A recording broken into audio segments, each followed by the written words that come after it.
This is the Frank and Friends show. Hi there, I'm Frank Murphy. I'm Becca James, the girl with two first names. I love it when you say that. I know you do. Thank you for coming back for our another Advent show. Yes, thank you for having me. It might be a Christmas show by the time I get it edited and put out because there's so much to do.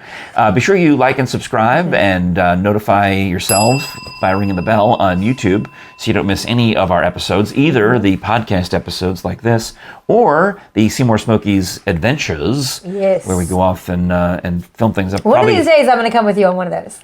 Well, actually, I talked to Catherine Frady, who's in New Orleans, no, where is she? Baton Rouge. And she gave me some dates in January that she might be available. Okay. Similarly, your schedule is such that if you were to say, I can do it on such and such a day, I've got to... Oh, so that's how I have to do it. Yeah. I have to pre-notify you what the exact... With enough notice. No, well, then what I would do is I would call somebody in Pigeon Forge and say, I've got a co-host available to come, and we're going to do an episode to feature your business on... Like Wednesdays are good, middle of the week is good because, not for you. Not for me. But for them. But, we find a time. Yeah. I've done them on weekends. It can be done. It can be done. Yes. Anyway, okay. So that's all you got to do is you just got to work yourself into the schedule and things start to happen. Because I'm Mr. TV, I just call right up and I go, hello. I know. Look, you even know how to put on makeup now. He is wearing makeup. He does quite a good job. Well, I was worried, actually. This morning, I was thinking, did I do it right? I'm looking in the mirrors. I don't. But what did you say to me about it? I said, it feels like I'm doing it right. I just can't see it in the mirror. It looks, because you're trying to make it look like you don't have it on. Yeah, but then you were talking about how it's like, but I have the muscle memory now. And I just look at him and I'm like, I've been doing my makeup since I was 13. Yeah, I kind of know what you mean. Okay. And you don't even have to do the eyeliner and the eyeshadow and the mascara and all the stuff. It looks good. You did a good job. Thank you. I've had a few years of practice. I just want to slap on some bronzer, but I'm like, for whatever reason, I couldn't see in that mirror. I don't usually normally use the close by bathroom mirror. I go up with the brighter lights, and I'm looking at it. I was doing all this, but I said I'll just do it, and I literally did it from muscle memory, and just slapping on some bronzer is all I was doing. You're a professional now. I guess so. Got all those shows on PBS. It's like a dream. I get to have a game show and an interview show on the PBS affiliate. Yeah. So that is absolutely well, Frank, how can we watch this game show and these interview shows? Well, I'm starting the press. That's the other thing I've got to do. Oh my gosh, I have to write the press release. For the new season of Scholars Bowl, season 39, because I've already booked myself an interview on Channel 10 and on News Talk Radio. Well, you should know what you're going to talk about. Yeah, it's and they both said, well, send me some information. Like, yes, I will write you some And you've been on the receiving end of that when you haven't gotten the information ahead of time so that they can properly plan. Right. So yeah, don't be that person. So I do my media tour. I usually go on, channel 6, 8, and 10, and I do a couple of different radio stations and newspaper interviews, with Carol Shane, maybe for the Shopper News or somebody. Yeah. And we talk about the new season of Scholars Bowl. And the improvements that we made, the changes that we made that I hope you'll notice when you watch starting January 9th. Is that right? Is that Tuesday? Monday? On your East Tennessee PBS. Right. I do not have the calendar memorized, but I can... I think it's January 9th is a Monday. January 9th is a Monday. That's when they start. New episodes start. And then the other show, The Up Close with Frank Murphy, is on the last Wednesday of the month at midnight. All right. So and then you can watch it afterwards on YouTube. Oh, yeah. On the PBS video app. Or if you follow Frank and Friends show on social media, you usually post the links there as well. Yeah. Well, we are in the Christmas mode here. If you want to get our merchandise as a Christmas gift, go to frankandfriendsshow.com/store. But in our last episode, I alluded to my wife making cracker candy. Can I open this now? Yes. And how she was worried about scaring me with the cracker candy. So this is, you keep it in the fridge because what you do is you take crackers. So she likes to use the Those are Ritz crackers, right? Well, these are the flip side, which are like Ritz on one side and pretzel on the other side. Oh. Because that's what she likes. So I can smell the butter from the Ritz and smells really exactly. good. So right on that. You can also use saltines, any cracker, it doesn't matter. Ritz crackers are really good. Saltines, whatever. You lay them in a tray, in a big, put down parchment paper. Yep. You fill the tray, the cookie sheet, whatever, with these crackers, and then you pour over it the melted sugar and butter mixture. Oh, is that the That's what you see. That's what Let you see. me pick this up. So that's the white side? Yeah, that's the melted sugar and butter that has oozed through. And then, and you bake that for a few minutes, make it really hot. And then you put a bunch of chocolate chips over the top. Oh. And you let it all melt into a goo. And then you put the whole tray in the freezer. Okay. So, and she put it in the freezer overnight. And that's when she says to me, she's going to warn me. She's worried. She says she's had to make this late at night after rehearsal. So 10 o'clock at night, she's like, can you help me make the cracker candy? I'm like, okay. So 10 o'clock at night, we're making the cracker candy, and then it goes into the freezer. And she says, now, I'm going to have to, it'll scare you when I break the cracker candy. Oh. I said, what do you mean you're going to scare me? She says, well, I don't want you to be alarmed it's because frozen, she's going to get up at 5 in the morning while I'm still sound asleep. And she's going to come down here and she's going to take the tray out of the freezer and you literally just drop it on the floor. I know. And so this has been on the floor? That hasn't been on the floor. The tray, the baking sheet under it has been on the floor. Okay. Okay? Okay. Go ahead and eat it before I tell you any more. Like, just kidding, it really has been on the floor. All right. I'll eat one. You know what? My kids eat stuff off the floor and they're fine. It was not. What was this? So, some people call it Christmas crack. Some people call it Christmas cracker candy. Cracked candy, and puns on there. But that's the basic gist of it, is you drop it so that the hard sugars break in an irregular pattern. Yes, you could get some kind of surgical saw if you wanted, and slice it and dice it and make it perfect little shapes if you wished. So the secret is putting it in the freezer and dropping the tin on the floor, because I had my first attempt at peppermint bark. Oh, so yeah, I think it's similar. I think that's how you would Except for I don't have parchment paper, so... Oh, you need the parchment paper. Look, you can see that huge roll of parchment. Oh, no, it's covered right now. We have a huge, huge roll of parchment paper. So mistake one, no parchment paper. Yeah. Mistake number two, when I started with the melted chocolate, I put it on a pan on the stove, and I was using my little, I forget what they're called. They're just like the frosting things that are kind of rubber. Spatula. Yeah, but it's so... The decorating spatula, yeah. And it started melting in with the chocolate. So that's hot chocolate. So that was mistake number two. So all of that went in the trash can because it's got rubber in it. And luckily, I got a sale on like the Kroger brand chocolate morsels. So I had more chocolate in the house, plenty of chocolate. So using white chocolate. I used both. You use the semi-sweet and the white chocolate. So but you do the dark or the semi-sweet first. Yeah. Anyways, So I decided to actually at this point, I'm just going to Google a recipe now instead of just trying to wing it. So then I see the comment about parchment paper. I'm like, too late now, still don't have any. But it says that you should actually just microwave the chocolate to warm it up. So I'm like, so I put it in a bowl, microwave it, and then I put it directly into the cookie sheet, the new cookie sheet. Yeah. And then it's like, okay, put it in the refrigerator while for it to set. I'm like, okay, I do that. Then go through the process again with the white chocolate, the microwave this time. And then, I crush up candy canes for it. And then my kids wanted to help. So I just let my kids just reach their hands into that, crushed candy cane stuff and just like sprinkle it all over. So now we also have entirely too much peppermint. And it's all over their hands too, it's probably. All over their hands, it's over the counter, it's over the floor. But whatever, you can clean it up. But also, like, peppermint bark should have peppermint, but not like... overpowering. Yeah, I mean, it was covered. So I'm like, all right, well, it'll be what it'll be. So I go and I put that in the fridge overnight. Yeah. But then the next day it's time to get it out. Oh. So, I didn't know about the just dropping it on the floor aspect of it. So I'm sitting here like trying to use a spatula, getting a knife, like trying to chisel out pieces of peppermint bark. And finally, like, I have to call my husband to come help. And Jonathan's just like, why didn't you use parchment paper? And I'm like, why weren't you there helping me when I was starting this process? That would have been great to know on the front end. I'm like, I don't know. I'm like, I don't bake very often.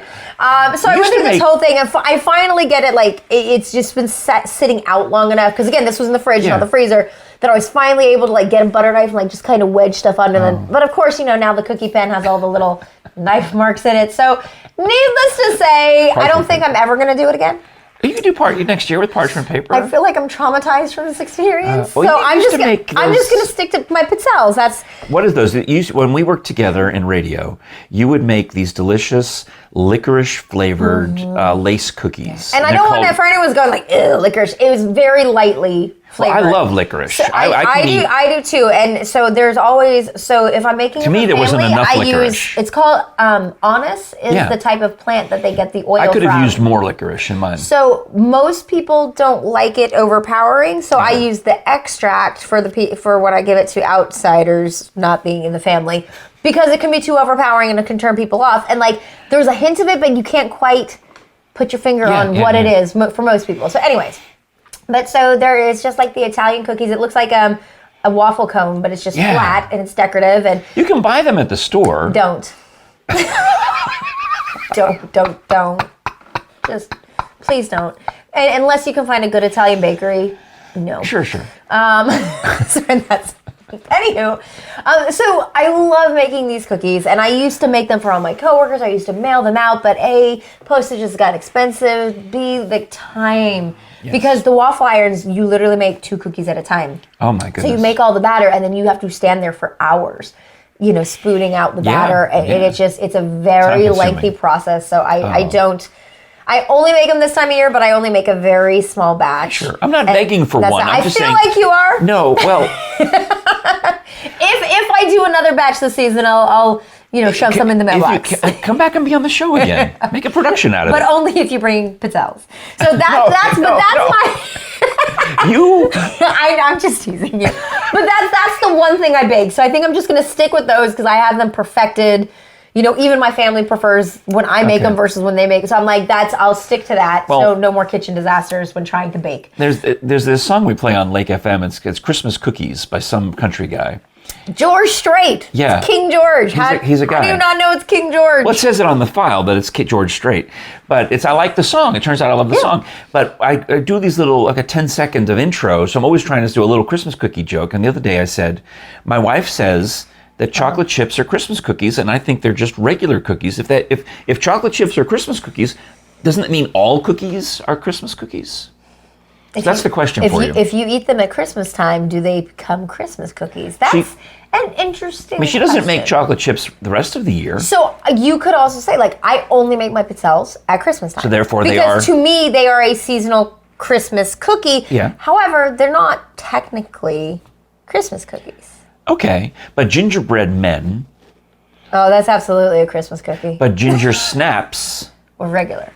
Okay, so we're going to make, the plan I think is to make ginger snaps and some gingerbread. That's my favorite. I could eat gingerbread all the time. My mother used to make a pan of gingerbread, like other mothers would make a pan of brownies. Mm-hmm. And that was my thing. And she made gingerbread. It's just a box. It was a Jiffy mix. It was like a Jiffy mix and it was gingerbread. I will have to see that because I too love gingerbread and you can never find it. And you can never even find gingerbread cookies at the store. I made a fool of myself at the church bake sale. Well, I didn't really make publicly. Did you? I got upset because they had a tray of beautiful gingerbread. Somebody baked a gingerbread and it looked like the kind my mom used to make. Yeah. So I sent a picture of it to Jere, who was at a different church bake sale at the same time. And she had bought something, like a pumpkin bread or something nice, because it was the weekend before Thanksgiving, right? Yeah. And I'm looking at the gingerbread, and I sent her a picture of it, and she sends it back, too expensive. I'm like, oh. She's not going to eat it, and it's just me. And it's a pretty hefty size. Oh, so you couldn't just get a piece of it? No. It was like the whole pan. Yeah, I mean, it was like. It was nice. It was like $15 or $20, and it was a pretty decent size. Like, I mean, the size of this laptop, Oh yeah, it was nice. It was like a good 4 pieces. Yeah. Oh, knocking everything over. So she said, "Don't buy it. It's too expensive." And I'm kind of almost wishing I had. Yeah. But that's why I love gingerbread. That's a Christmas thing. Yeah, I mean, and it's like a cake. So I'm very big on seasonal things within their own season, like candy corn. I know they make it at Easter now. That is strictly a fall thing. I bought too much at Halloween. I still have a whole thing of it over there. I didn't even buy any this year, which is weird. I normally do, but so it's like a September, October thing, and that's it for me. I know. I'm looking at it. I love it, but I'm like, I'm just not in the mood to eat it. I mean, it's just like, and then like there's certain Easter candy things that are, it's like, I can only eat them at certain Marshmallow seasons. Peeps? Yes. Though, I found this, they make Christmas themed Peeps now, they make and all of because them, my kids love marshmallows, I did buy them some for their stockings, so I'm just Good mom. Good for you. But they look like snowmen, so at least they're. I'm coming to your house for Christmas, is what I'm saying. I mean, good luck. I won't be there. Get some of those marshmallow Peeps that I enjoy. Well, Walmart. My daughter sent me a video of her kids. I'll say the 4 that are ambulatory, because the baby is still... Yeah, probably hasn't had it yet. Yeah, baby's still sitting in the high chair, but she's sitting there looking at them. And the 4 of them have put together, I assume they built this gingerbread house, and it looks nice, right? Yeah. And Charlie has a mallet in his hand. How old is Charlie now? 5, 6. 5, okay. 5 or 6. I guess he's in kindergarten, so... Yeah, so 5 or 6. He's got the mallet, like a crab mallet, right? Uh-oh. And they're all waiting for Charlie to be the first one to swing the mallet. So that's what you do at gingerbread houses now? You're just supposed to... I didn't know this. So they're like the Property Brothers over here. They're going to remodel the gingerbread house. And Lucy is looking at it like this. Lucy's the baby? No, she's 2 or 3. I've lost track because they all had birthdays. And you have a lot. You've been blessed with a lot of grandkids. So there's 8, 6, and Charlie's like just turned 5-ish, 5, and then Lucy is 2 or 3. Oh my gosh, this is embarrassing. It doesn't matter. The point is, I'm blessed with a lot of them, and so Charlie takes it and just right through the roof, and then passes the mallet to Timmy and Artie, and they bash it up. And then the next video is they've all got a chunk of gingerbread house, and they're just and she's got. And it's usually hard, right? So they're just like gnawing at it, like. But here's the beautiful thing: is the next video. It's like all this chaos, right? The next video that she sends on these Google photos is you can hear Bing Crosby singing all over the White Christmas, and the only other noise is. And they're all just sitting there. Wait, so you're saying if I get a gingerbread house, I let my kids crack it and then just sit there and eat it, they'll actually give me a few minutes of peace and quiet? This is what I'm telling you, is they're just all sitting there, and you hear the music singing. It's so peaceful and the destroyed gingerbread house and the gumdrops are, it's just this, the dining room table is like the wreckage of the house, but all 4 of them are just sitting there. Peacefully chewing. Peacefully gnawing on the gingerbread. And they'd be so happy because I love gingerbread. I mean, yes, but then also like, the peace and the quiet. Yes. Because what you don't see in those videos is all of the whining and like being like, he took my turn, I was supposed to do that. Like all of that's going on. Because, I get, yeah. Because they're kids. So it's like all of that work for that one wonderful video. Well, I'll make a quick commercial for our friends at bonezones.com if you want to get some holiday gifts that are forensic related. Whether you're... This is kind of cool. We had the clear bag for the... and all the clear bag policies. Yeah, so you probably get... These are pretty cool. I think those are nice. We have those. I think I showed you the gold paperweight the other day. But you also... Did I put that away? Is the gold skulls... Over there, it's off camera. Oh, all right. Because if it's like, remember Yukon Cornelius in the show? No. Rudolph the Red-Nosed Reindeer. Okay, yes. All right. Well, so who is this? Yukon Cornelius is the miner. Oh, okay, yes. Who goes and with this pickaxe. I promise I know these things. I just don't have your memory for like the more obscure characters. He's licking the pickaxe to see if he's got anything, Well, he would sing, Burl Ives would come on and sing, silver and gold, silver and gold. I don't know. It just felt right. Yes, that's what I'm reminded of for your holiday shopping needs. Autographed silver and gold, signed by Dr. Bill Bass, right across the supraorbital ridge. So There you go. Get that on there. Look at you with your bones knowledge. I've learned so much. What I know about bones is from the TV show Bones. There's men have a bump in the back of their skull that women don't have. Really? Yeah, it's like right here. See where my finger is? Right there? Yeah, there's like a little bump there. And then you wouldn't have it. No. Yeah. No, it's just... Well, you're a girl. You wouldn't have it. I mean, I think I am. Yeah. I've had kids. That's actually, I asked Dr. Bass, someone asked that in our last lecture, if you had to identify a skeleton, would you want to look at the skull first? He said, actually, no, the pelvis. The first thing you want to look at is the pelvis, because that tells you the most, fastest. And then the skull secondary, you can go, because the men also have this ridge, supraorbital ridge above the eyes. Anyway, so that's kind of some of the stuff you learn in these great books from, you can get the osteology textbook, you can get the great book that I love, Death's Acre, which is the origins. I think it's on your side. I don't have that one. I know. The origins of the body farm. Well, all that stuff. Bonezones.com. Don't forget the S. Shirts, hats. T-shirts. Just everything. I mean, it's going to bug you that you can't find the book. Oh, because it's right here. I was looking at the wrong side of it. I was looking at Dr. Bass holding an actual skull, and Death's Acre is that book. These are out of print, a lot of these, and you can only get them from Bone Zones. Oh. This is the apron, which this long story here about how he ruined 2 stoves by boiling skulls on them at his house, and then also ruined a blender by. Do you see the finger in there? Oh. Yeah. Okay. Okay, so I guess we can find out the stories in the books? Yeah, they're in the books. Yeah, okay. It's good stuff. Bonezones.com. Don't forget the S. Well, I speaking of dead people, I got a text. Great segue. I got a text from my friend Widower Jim the other day. I don't know if that's really what to call him, but he started a blog about being a widower because he's probably, he's barely 50, if that. Oh, that's young. And he's been widowed twice. I know. His first wife died of some, I think, I'm not going to say because I can't remember but some sad situation. Yeah. So he was lucky, and he married this other beautiful woman named Tracy, and they have kids who are high school aged. And then one day Tracy's at work, and she's stricken with a cerebral hemorrhage, and she died suddenly. And she was a French teacher, so she's well known in the Oak Ridge community. You know, Madame Tilson. She was a French teacher at Oak Ridge High and elsewhere, and beloved.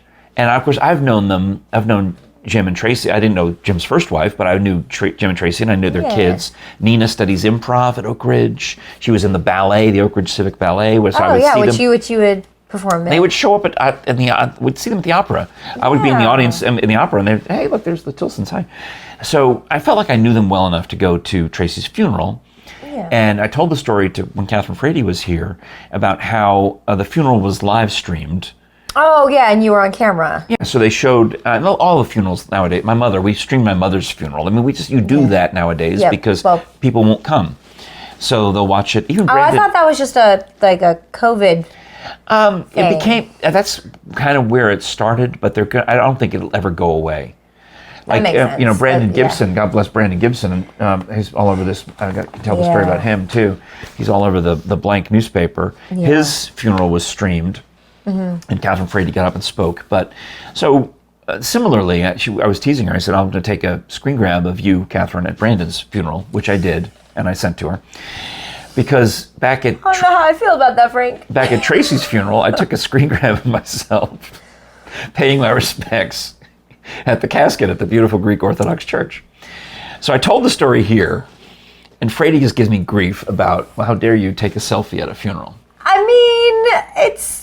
Why? Well, I didn't take a selfie. I mean, to me, taking a selfie would be the most rude. Like, holding up a camera while you're next to the casket would be very morbid. That, I think, would be the worst. Are you going to show it to me? Well, I'm going to show you something else. And I can probably find it. I mean, I can probably find the screenshot. I may still have it. See, this is a screenshot from Brandon Gibson's funeral. And I think it's the one where Frady is walking up to the... one of these ones is where Frady is walking up to give her eulogy. So I've got a few there. Okay. But I have, the one of me, here's me at a different funeral for Deacon. Okay, Frank, I think you have a problem. Deacon Ken Conklin's funeral. I just think that maybe you need to stop. Should we have an intervention? Do I need to call Jere? Well, so I did this screenshot. Eventually I had to tell Jim. I thought Jim might watch the episode, so I told him. Okay. And he, like me, has this dark sense of humor, but he can't express it to everyone because not everyone gets it. But when he and I go to lunch together, we can just talk about anything, and it doesn't matter. He can talk about the details of picking out the dress for Tracy's to wear in the casket, that kind of stuff. You know, how Nina, what they had to process, they had to go through. Because I get it. I'm the guy you call when somebody dies. It's okay. I can talk. You can handle it. Right.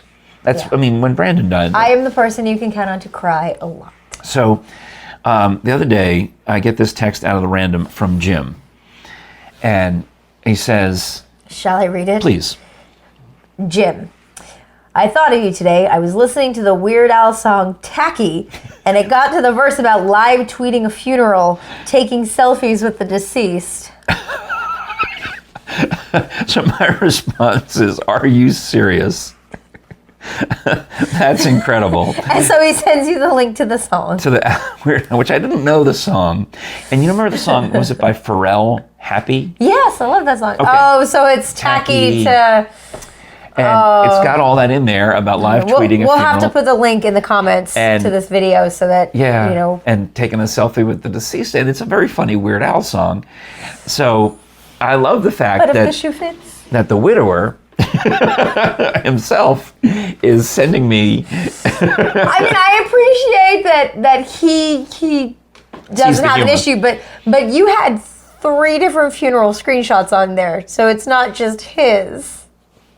Yeah, that was probably oh gosh, I feel like there's another one. Okay, no, let's say there isn't. Let's just say there isn't. We can move on now. Because speaking of dark humor, because I did that the one time at Tracy's funeral. Yeah. Frady will give me grief. She every time there's somebody, I tell her I've got to go to somebody's funeral because I'll go. I don't mind going to funerals. She'll say, "Oh, are you going to take another selfie, another screenshot?" So that I don't necessarily intend to, but then she throws this gauntlet of. Oh, so you feel like you've been challenged by Frady to. So then and randomly I will send her. Can we phone her or something? Because I don't feel like she's trying to challenge you. I think the text chain would prove. She's like, oh yeah, she's trying to be smart alecky about it. Are you going to take another screenshot at another funeral? So then I just make sure that I do and send it to her when she least expect it. I mean, you must have close friends. You and I are pretty close. I mean, yeah. You can be inappropriate with me, but I guess I feel like there's a line. There's a line. That's a little over it for me. I'm just like, And I think part of it is like I said, I mean, I could go to a funeral to somebody I don't know, and I'm gonna see the family, and I'm gonna feel the feelings of.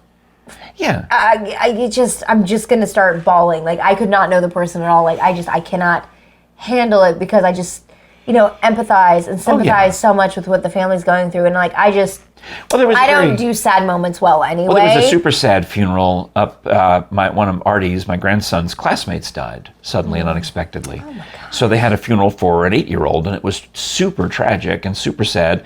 And my daughter said, is when she saw the miniature casket, she just started bawling. Yeah, because that's horrible. Mm-hmm. Oh, I'm sorry. You actually are tearing up. I really, especially with children. Well, the same thing happened when beloved Brandon Gibson passed, and obviously he introduced me to Catherine Frady.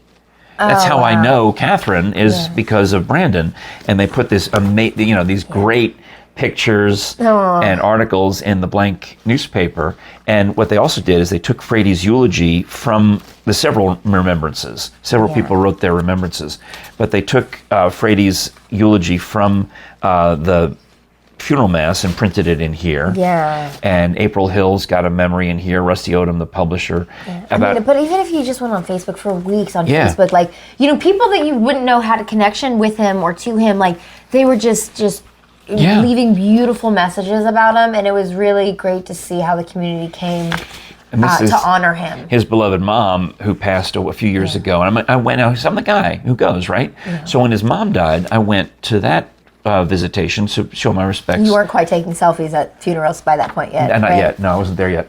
But I went and gave Brandon a big hug and said, God bless you. I'm sorry for the loss of your mom.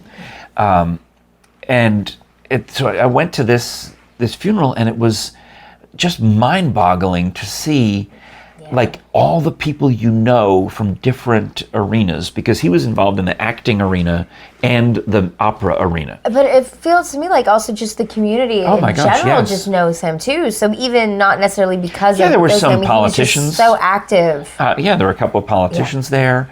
There were, the guy who designed my Frank and Friends logo, Jody Collins, was there. Yeah. Rachel Norman from the Word Players, who was telling me these stories about how when she and Brandon were in college together and were in these community productions together, and one time there was some trip where she actually had to share a room with him because they were that they were brother sister type friends. They could do that. And she said, if you thought his voice was loud when he spoke and he sang, you should hear him snore. So it's fun to have that joy of it. And that's when, obviously he was involved in Marble City Opera. I'm on the board of Marble City Opera. Yeah. So a lot of connections there. And all these folks, as I mentioned, all these opera singers. I'm sitting next to, in a section with the opera people, and then there's some orchestra people, and then over here's some acting people. Radio people, Melanie he knew everybody. Yeah, from WOT. He was on the, just an amazing funeral. But it was one of the funniest funerals I've ever been to in my life. Just everyone sharing the stories. Yes. Yes, and there was touching moments, like his best friend Chris is talking about how he's wearing one of Brandon's ties that he stole, and all these hilarious moments, but then he wraps it up by calling Brandon's number, and you hear Brandon's answering on the voicemail, and he leaves a message and says, "Yo, B, I'm here with all your friends." And we all at that point, so now, I know, I know. We all wanted to cry. I told you, I'm the crier. Like, it was, yes. You just can't with me. There was a lot of crying, and it was, and that was... I'm glad it was a lovely over Thanksgiving weekend, yeah.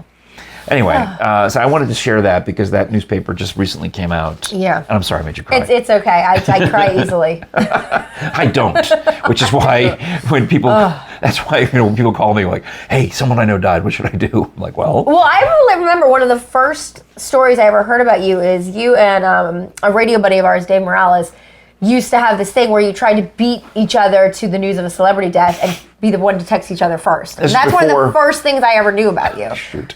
This is before social media. So the way you'd find out is if you were working at the radio station and it would come over the AP wire. Yeah. So that was exciting. I would, you'd rush to call, or I used to do this. You before wanted to texting. be the one who knew before everyone else. I used to love leaving a voicemail and saying something to the effect of, Rex Harrison was 93, or whatever whoever it was. Yeah, it was just, but that was, so this doesn't entirely surprise me because that's one of the first things I knew about you. Yeah. Yeah, that morbid fascination. Well, great. I'm sure you could find, if you wished, a fantastic audiobook about all of that morbidity when you go to Audible. And in fact, use our URL to get a free 30-day trial of premium Audible. It's audibletrial.com/FrankandFriendsShow. Get an MP3 download that you can keep forever during that first month trial. And then every month after that, a credit for an MP3 download as long as you keep Audible. You can listen to it on all of your devices. You can get the app. You can listen to it on your Amazon Echoes. Yes, all the things. It saves your place. So even if you switch devices, it doesn't matter. The book picks up where you left off. And you can find just absolutely amazing original content, podcasts. But think about the thousands of books that come out every year, hundreds come out every week. Yeah, a month. So there's always something. And it's a found time, if you're driving around and you find that listening is better for you than trying to sit down and read, then it's perfect for you. It's a real way to keep up. If you're on long car trips, especially traveling for the holidays. Yeah. It's a great thing. So check out that. You should sign up for the free trial. I've literally I was like, I should do that for my road trip. Please do. Yeah. So that's audibletrial.com/FrankandFriendsShow. You can get our merch at our website, frankandfriendsshow.com/store. Then you go to the YouTube and subscribe, hit the bell for notifications, listen on the podcast apps. I think we got everything. You can have cracker candy. Candy. Well, you can have it. A little bit. Becca, you're a dear. Thank you so much for having me, Frank. I hope you'll come back again soon. As long as you don't make me cry. I hope you'll come back again soon anyway. So you're not promising. I never mean to make people cry. I just do. I'm just bad at that. I mean, you don't normally make me cry, so I think this is a first. Okay. Well then, all right. All right, so I'll risk it. All right. You're a pal. It is the Frank and Friends show. I'm Frank Murphy. I'm Becca James. And we'll talk to you again next time.